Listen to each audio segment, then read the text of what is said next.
What if you didn't grow up with money? What if you didn't come from real estate? What if all you had was a W 2 job, $30,000 in savings, and the willingness to ask people for help? That's exactly how today's guest got started. Welcome to Raising Private Money. I'm your host, Jay Conner, the Private Money Authority. And today you're going to hear how real estate investors actually scale when they don't have capital, connections, or a safety net. My guest today is Alex Kononov.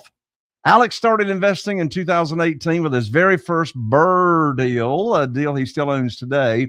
And within 2 years, he scaled to 30 units, forcing appreciation by 3 to 4 times through smart renovations and strategic refinances. No hype, just execution.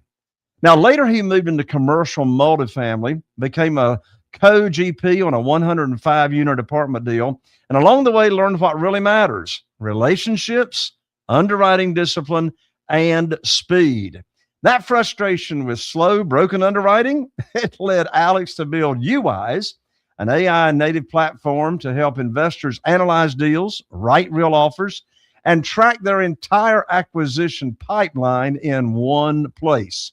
Now, today, Alex is actively pursuing 50 to 150 unit value add multifamily deals and hosting his own podcast, Path of Progress. Now, if you want to learn how to raise capital before you have credibility, analyze deals faster, and think like a real acquirer, this episode is for you. Don't go anywhere. You're going to meet my guest, Alex, right after this. If you're a real estate investor and are wondering how to raise and leverage private money to make more profit on every deal, then you're in the right place. On Raising Private Money, we'll speak with new and seasoned investors to dissect their deals and extract the best tips and strategies to help you get the money, because the money comes first. Now here's your host, Jay Conner. Welcome to the show, Alex. Hi, Jay. Thank you for having me. I'm excited to be here today.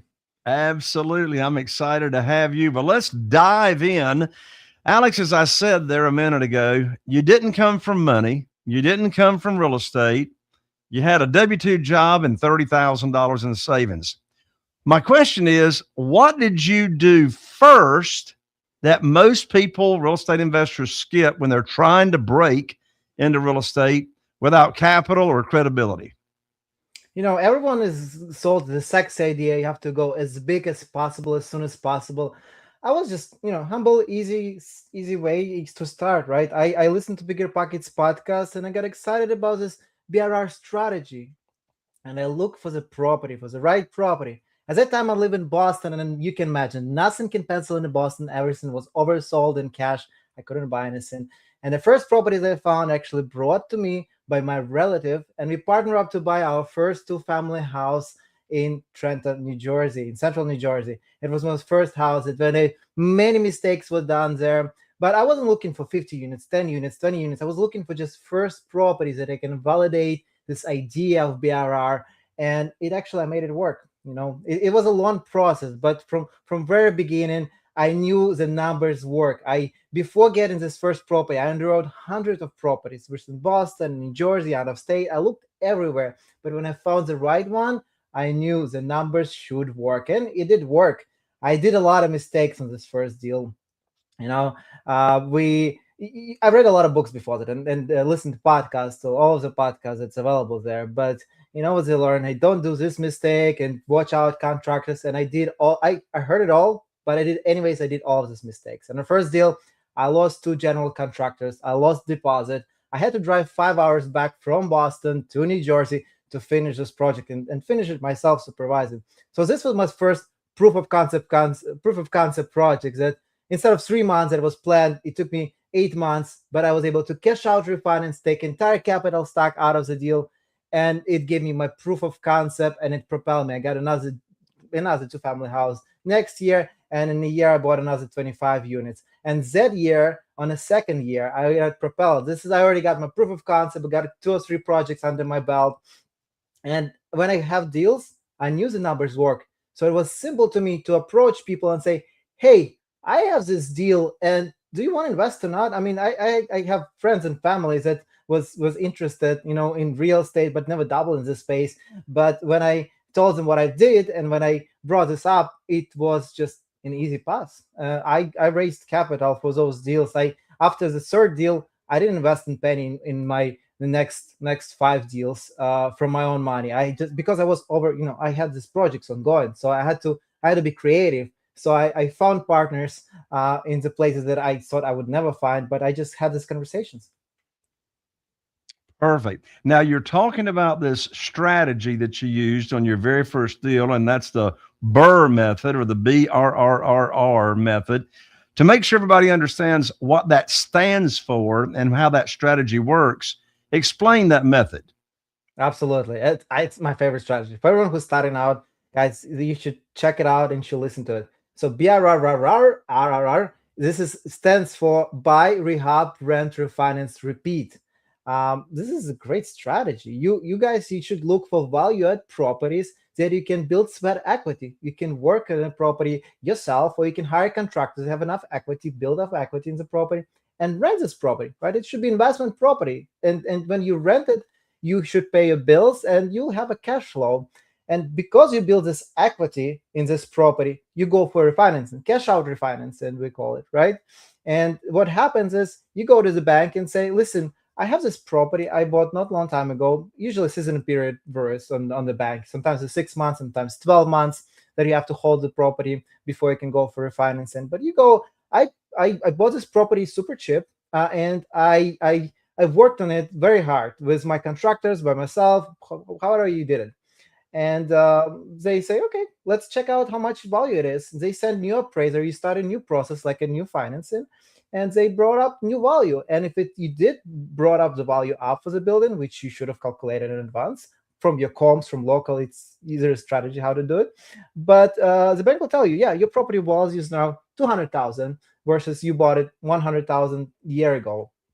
And now you can take out 75 to 80% LTV on your property, and leave some equity, because the bank needs equity, right? They cannot just give away money for free, but they leave 20% cushion, 25% cushion on the property, and the rest money they loan back to you as a loan, and you can use it to accelerate your business and buy more properties. Perfect. Perfect. Now, Alex, you scaled your real estate business to 30 units in less than 2 years by forcing appreciation. You were using that strategy. What are some of the value add levers that some real estate investors completely underestimate when you're trying to increase, that NOI return? You should understand where you're buying. I mean, it's not only about increasing, but it's also buying right. So when you buy property, it should always already be in a good spot. I don't buy properties just, hey, I want to buy property just to hold it. I want to be in this game. It has to make sense from the beginning. I have to find a good deal. So just from there, you already should have some built-in equity in the property. But then you have a different levers that you do, right? Some people have different additional spaces, like attic is not finished. You can finish attic. You go through the permitting process, you go with the city you work, you can finish attic. Sometimes you can finish basement and also add additional square footage. There's some rules how you do it. You have to have egress window, have separate exit. Depends on the municipality, depends what they allow in the city, but it's one of the most common value add products. Also, you need to understand where it's considered bedroom, what's considered office. Sometimes I bought a building that had an office space there with a window, but it had enough room space to be a bedroom. So what I did, we just added a closet there.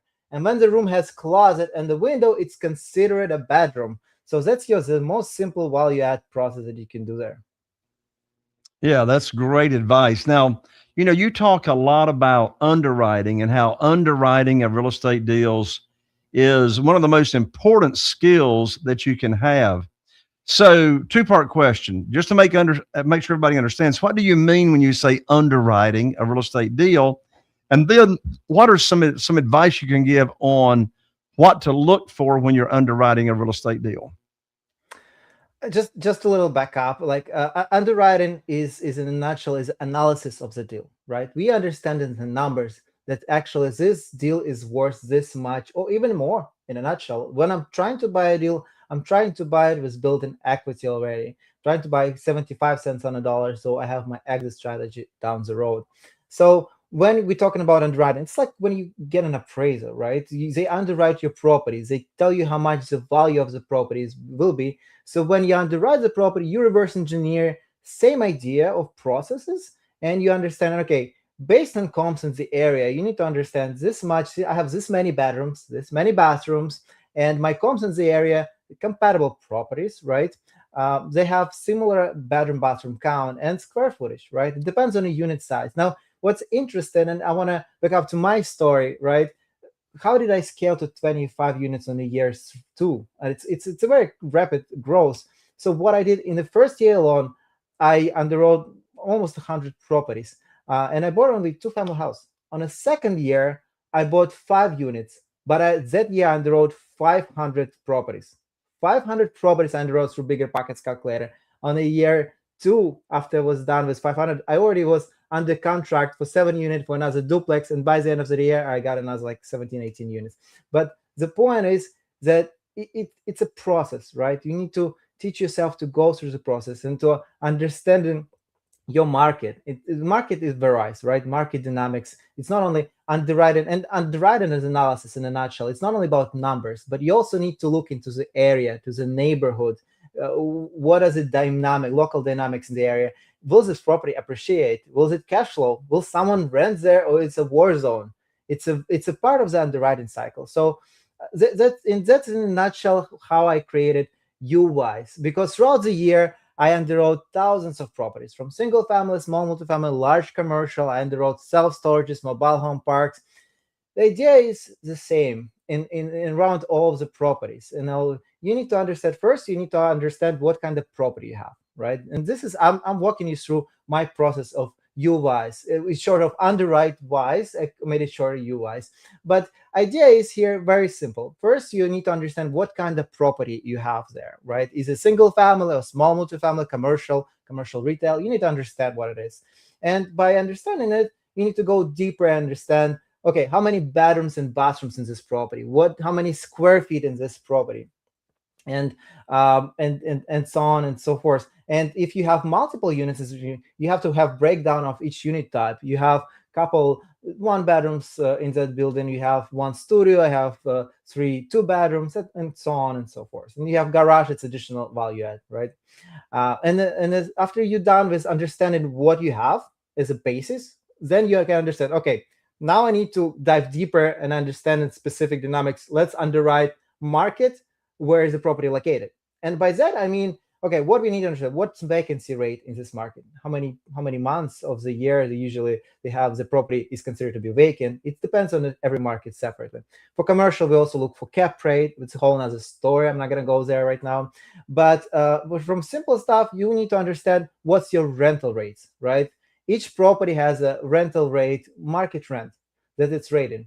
And market rent can vary, right? Sometimes people have put lipstick on a pig, and they just rent it as is, very old, outdated property. It has very low rental income. And there are some people like to do granite countertops, and this is high rental income.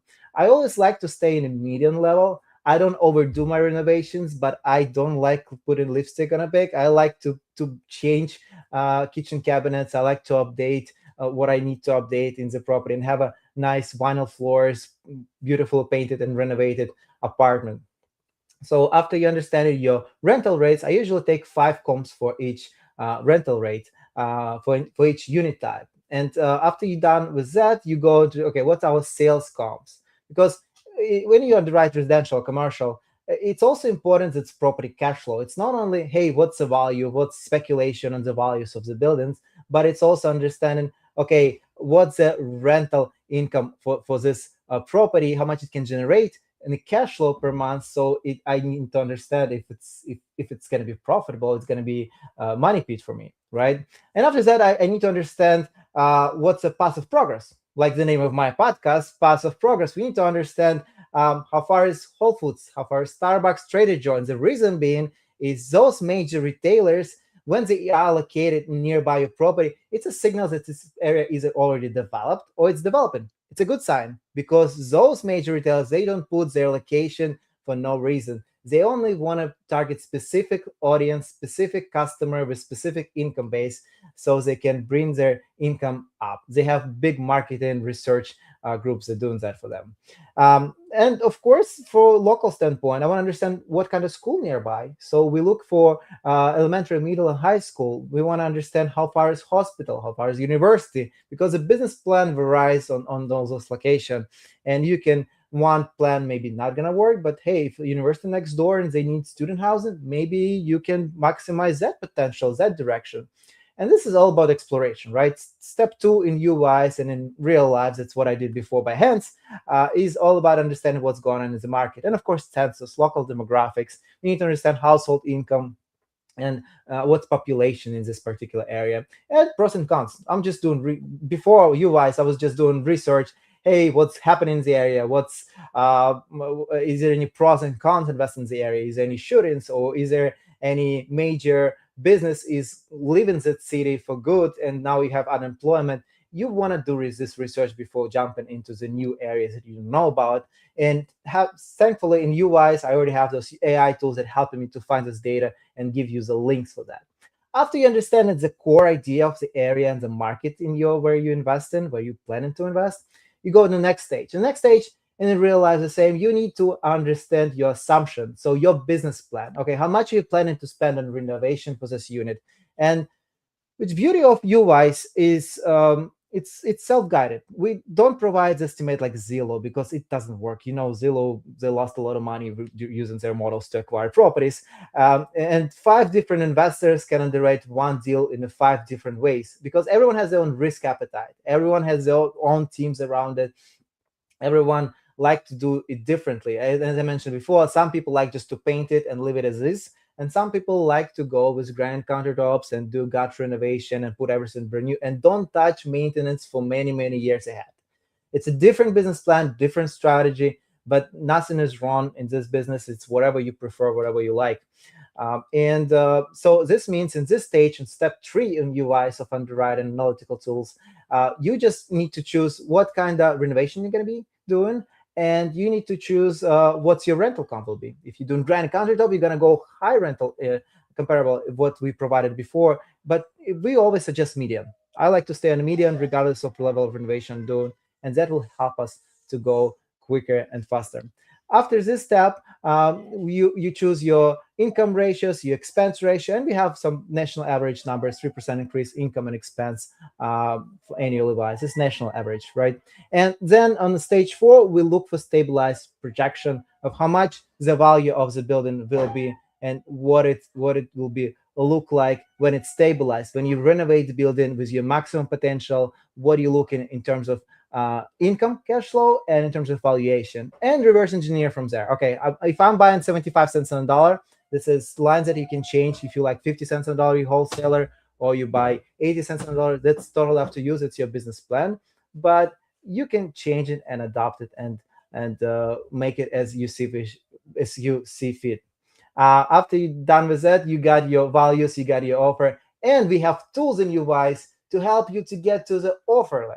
So I'm going a full cycle here from, hey, put a property address to draft an offer letter or LOI, which the system remembers, and it feeds back to the deal room that we have local CRM, so you never lose a lead again, and you have your notifications, you have your own information saved for good. And so this service, this tool that you have, excuse me, it's called U, as in the letter U, right? Wise, WISE. And that website is uwise.io, right? That's correct. So www.uwise.io. And so let's be sure that the audience understands that what this does, first of all, it's AI, right? It AI. aggregates different. It's not one AI. We aggregate different AIs and we aggregate different data providers so we can source the best data for you and to give more. The problem with AI nowadays, if you go to ChatGPT and hear, oh, I can do it by myself, ChatGPT, I put information. The AI is tend to trip, to hallucinate. And the problem is you wouldn't know until the mistakes are done. And what we're doing to avoid this, we have guided report, right? We don't lean on one AI. We're using strengths and of different AIs to balance it out and to hold it in one system aggregate. And we source specific data that we have a proven track with, and we know it's good. So this AI software, or it's multiple AIs, to recap, what it does is it analyzes a deal, it figures up what your offer should be, right? And does it also like create the offer? So it's not figuring out by itself. It helps you to guide you to understand what should be the value of the property and how much you want. And so everyone has again different risk appetite. So some people like 75 cents on a dollar and have different rental income. And you need to understand that you can tweak the system what you prefer as a human being, as an investor. But then we have built-in tools. So you put property address into LOI or offer draft, right? If offer it's for residential, LOI for commercial, letter of intent. And you just put your highlight property address that you already underwrote. It will feed automatically price suggestion, and you input once your personal information into the system and it will remember it forever. So next time you do the same process, you will create a new offer. It already remembers your information, and it takes you 2 seconds to draft a new offer letter or LOI for commercial, which later on it feeds to your deal room where you have your list of your properties and you have your offer letter when it was drafted, and then you can update manually what the status of it because it's offline. Well, that's great because it's not only analyzing and creating the offers for single family houses, it's also doing it for multifamily as well. Correct. And by end of Q1, we are planning to add other assets as a mobile home park, self-storage, hotels, you name it. I want to have one app for all. And Jay, I want to mention something very important for your listeners. Channel is about private money raising, right? And what happened here, guys, is this app built is not only for buyers or sellers that want to understand the value at the moment, but also for passive investor, for private money guys. And if you want to invest into the deal, but for example, your sponsor, your investor who invites you to the deal, you never deal with him before. You heard he's a good guy. You've done some deals, so he has good track record, but it's a new area for you. You don't know about it, and you don't have time to research on this area. So what do? You go to this app and you get third-party report with AI, understanding where the values will be. And sometimes it shows, let's say, 1,500 rental income, and it will show the cap rate, 7% cap rate for commercial and different vacancy rate. And for example, your sponsor has different numbers when he presented you the deal, but now you as a passive investor or as a private money lender, you can come back to this sponsor and say, listen, why is your $1,400 rent showing in the system, but you have 1,500 in what you presented to me, and why cap rate is 7 and 6, and there's discrepancy in the report that I got from this AI tool and yours. But let me tell you this: AI doesn't. It's not a bulletproof solution, right? There can be some changes. It's not 100% sure thing. You need always conversation. It enables conversation with a sponsor because, first of all, you have your different business model. Maybe this sponsor, his plan is to put granite countertop, add amenities to the property, and do a lot of different new things to add value for the building and change the class of the building. And now, because it has amenities, because it's going to be comparing not for a low-grade property with low rental, but he will be able to aim for higher rental rate. And what happens now, you enable a good, healthy conversation between a regular investor or private money guy and a sponsor who brings the deal. And now, instead of sitting this one out and he just maybe now I ask my educated questions, he answered, and what good sponsor should do, he should answer and he should explain his position. And now, like, I feel more comfortable investing in this deal. So now we not only tackling this issue for buyers and sellers, we also helping private money guys and in regular investor and passive investor to be more comfortable and educated with investing in real estate. We want to be more attainable and more common for people to use and to invest in real estate. So the tool can be used for a real estate investor themselves, or for a potential investor or private lender that wants to get involved in the deal. but they want to do some research themselves. That website again is www.uwise.io.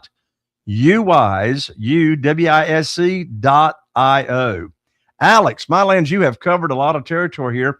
Any final comments or parting thoughts before we wrap up this episode? Yes, just one thing. Guy, you understand, everyone is so scared of AI and nervous, but AI doesn't replace trust and relationships. In the end of the day, real estate is about network, and your network is your net worth is a very meaningful sentence. But what AI helps with, it replaces bad assumptions, slow underwriting, and preventable mistakes, which is exactly what private lenders care about the most. So check it out and don't be afraid of AI. It's here to help. And the sooner you realize that it's possible and it will help you on this journey, the sooner you'll be ahead of the curve. Again, that's www.u, the letter U, wise, WISC.io. Alex, thank you so much for joining me. Thanks so much, Jay. You got it. Well, you heard Alex break down how he went from a W-2 job and $30,000 in savings to scaling real units, real deals, and now building systems that helps investors like you move faster and smarter, not by guessing, not by hoping, but by understanding the numbers and backing them with relationships. And this is Raising Private Money. It's not about convincing people to trust you. It's about becoming the kind of real estate investor that the right people want to fund and do business with you.